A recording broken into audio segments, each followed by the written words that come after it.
Good morning, students. Today we are going to start the third chapter, that is plant. So, first of all, tell me, can we imagine our life without plants? Of course, we cannot. That is why plants are man's best friend, right?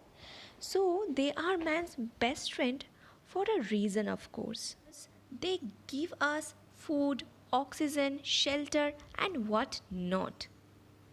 As by all reasons, the plants are helping us in almost all fields. So, they are our green friends, right? We should save plants and save our environment. Let us study about the plants in details. We will learn about the root. The roots are one of the most important parts of the plant. They are under the soil. We can say that they are the mouth of the plant. Roots absorb the nutrients and water from the soil and transport them to the other parts of the plant through the stem. So, the part of the plant which attaches it to the ground is known as roots. There are two types of roots, taproot and fibrous root. Look at the picture. This is a fibrous root and that one is the taproot. Okay, so fibrous means there will be numerous fiber like structures, and taproot means one single main root. There is another type of root, that is the storage root. Okay, but main two types of roots, they are taproot and fibrous root. Okay, so now we will learn about the taproot. Look at the picture. This is the carrot and this is the beetroot. So these are the example of taproot. Taproot has a thick main straight root, this one, of a plant attached to the stem. And can you see this leafy part? This thing is actually their stems. It has smaller roots growing out from its side. These are the smaller roots.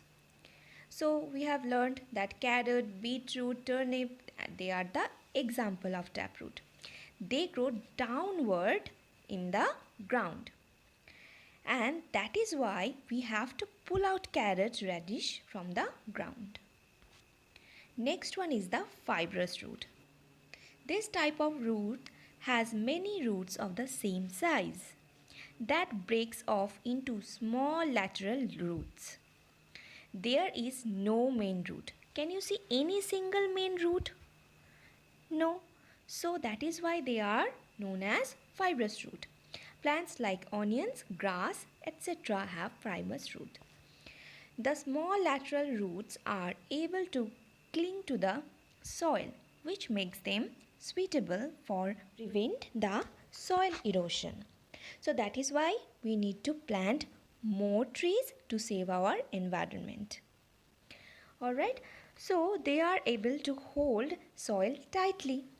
These roots do not go deep under the ground. Difference between taproot and fibrous root. Taproot has only one main and long root. The smaller roots that grow from the main root are called lateral root. And in here, fibrous roots do not have a main root. All roots seem similar. Number 2, taproot goes deep into the soil, whereas fibrous root, they do not go deep into the soil. Next one is the function of root. Roots attach the plant to the ground.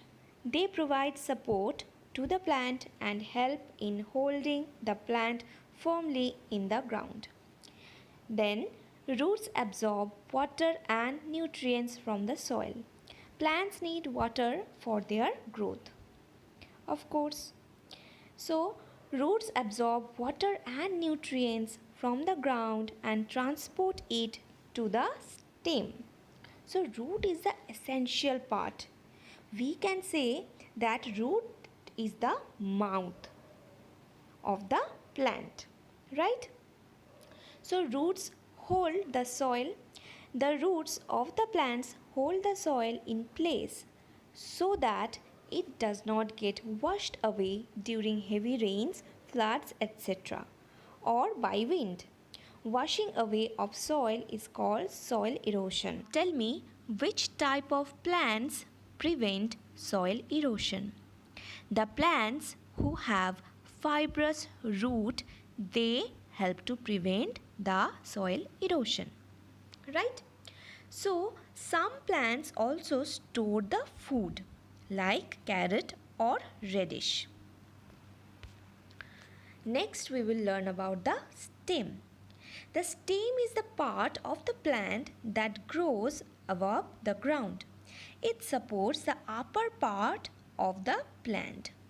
So basically, what is the main function of the stem? Can we say that stem is like our skeletal system? Because it gives the plant support, right? So what is the function of the stem? The stem provides support to the plant above the ground. It bears branches, leaves, buds, flowers and fruits. It transports water and minerals from the root to the other parts of the plants. It also transports food prepared by the leaves to the different parts of the plant. Some stems store food such as sugarcane, potato, etc. So potato is an underground stem. This is also an example of a stem which can store the food, right? So look at here. Plants have stems. The stem grows up from the ground. It supports the leaves so they can catch the sunlight, right? So this is another function of the stem. Stems carries water from the root to the leaves and to the flower seed. Tree's stem is called its trunk. It is made from wood and has great strength. Trees grow slowly all their lives. The rings in a tree trunk show how many years it grew for. This tree was about 70 years old. So, by counting the number of rings, we can predict the age of the tree. And there are some modified stem like the runner, example is strawberry, and tuber, the example is potato. Next we will learn about classification of plants. Plants which have green and soft stem are called herbs. For example, rosemary, parsley and mint. Plants which have weak stem and cannot stand on their own need support to stay upright. These plants are known as climbers. For example, money plant and grapevine. And there is some plants have weak stem and they spread on the ground. They are called creepers. For example, pumpkin and watermelon. Next one, some plants have hard and woody stem but not like trees. They are not like trees, not that much big or not that much strong. They are small in size. This type of plants are known as shrubs. For example, rose and jasmine. Plants that have strong, thick, woody stem are known as trees. For example, apple tree or cherry tree or mango tree. Look at this picture. This is a picture of tree, then shrubs, this is herb, this is creeper, this is a climber. And we can also divide the stem into two main parts. They are woody stem and non-woody stem. So in non-woody stem there is herbs like this one, and woody stem they are shrub and the trees. Alright, and creeper or climber are in different category because of they doesn't have any kind of woody stem. Alright, so this is all for today. Rest to be discussed on the next day. Thank you, class.